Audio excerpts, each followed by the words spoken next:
lahat ay sagot sa panalangin. Narinig natin ang gospel, pinarami ang tinapay at isda upang maraming makain, 5,000 ang nakain. Dito sa atin, sa Pangasinan, hindi natin kaya ng maraming ang tinapay, pero kaya natin ng maraming catechists. At kapag marami ang catechists, alam natin, dadami ang mga katulad ni Kristo. Sabi ko sa inyo kanina, ang gaganda ninyo, at hindi yan galing sa akin, hindi galing sa Biblia. Sapagkat maganda ang paa, maganda ang piling, maganda ang buka, maganda ang ulo ng isang tao na may talala o beautiful. You are all beautiful because you all carry the beautiful God. At ngayon, tatagagawin niyo formally ang blessing mula sa simbahan bilang katekista. Pero bago natin totoong gawin yung ating mission bilang echoes of the faith, ay paalaala sa inyo ang ilang mga tungkulin na huwag niyong kakalimutan. Kapag tinanong kayo, ano ang pinakamahalagang bahagi ng inyong katawan? Ano ang pinakamahalagang bahagi ng inyong pagkatao para maging mabuting manifest? Sa unang sagot, maaaring sabihin niyo boses. Voice. Because your voice will be used by God to teach other people. But the voice doesn't only come from somewhere here in the neck. Because there is another source of voice that people listen to. And what is that voice? The voice of example. Kasi kahit maganda ang boses ko, kahit nakakatakot ang pakikinggan talaga ang boses mo, pero mahina ka sa example, wala kang ikinig. So my dear catechists, my dear young people, take care of your example. Because even before you speak, you are already speaking by the example of your life. Even before you open your mouth, even before your vocal cords start working, the example of your life is the most convincing. And how do you become an example? You can only become an example by being a friend of Jesus.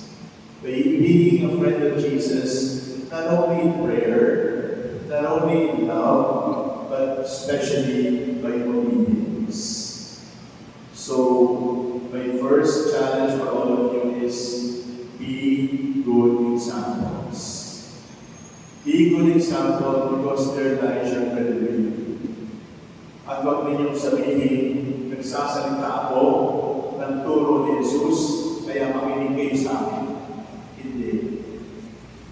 Sasabihin nila sa atin, sasabihin ng mga pinagkaniwala sa atin, bago ka magsalita sa atin, isabuhay mo na yung turo ko para maniwala kami sa inyo. So children, brothers and sisters, be careful with the example that people see. You will complain. The children, the youth do not listen to teachers. But even if they do not listen, they watch.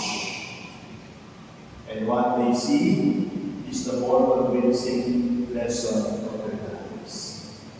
Kaya kapag tayo ay nagsimula ng reklamo, bakit maggulo-gulo ng bata? O bakit hindi nakikinig ang bata?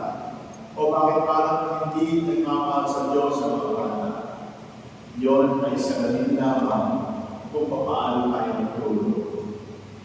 Do not blame the children, blame the weak example. The second key that every catechist must have after example is excellence. Excellence. Be the best that you can be. Ang pagiging katikista, hindi takbo para maging valedictorian. Sapagkat ang unang kalaban ng katikista ay hindi yung kapwa katikista. Ang unang kalaban ng katikista ay ang sarili. At anong bahagi ng sarili ang kalaban ng katikista? Akaran. Kasi darating ang darating na parang inuulit ang itinuturo sa atin.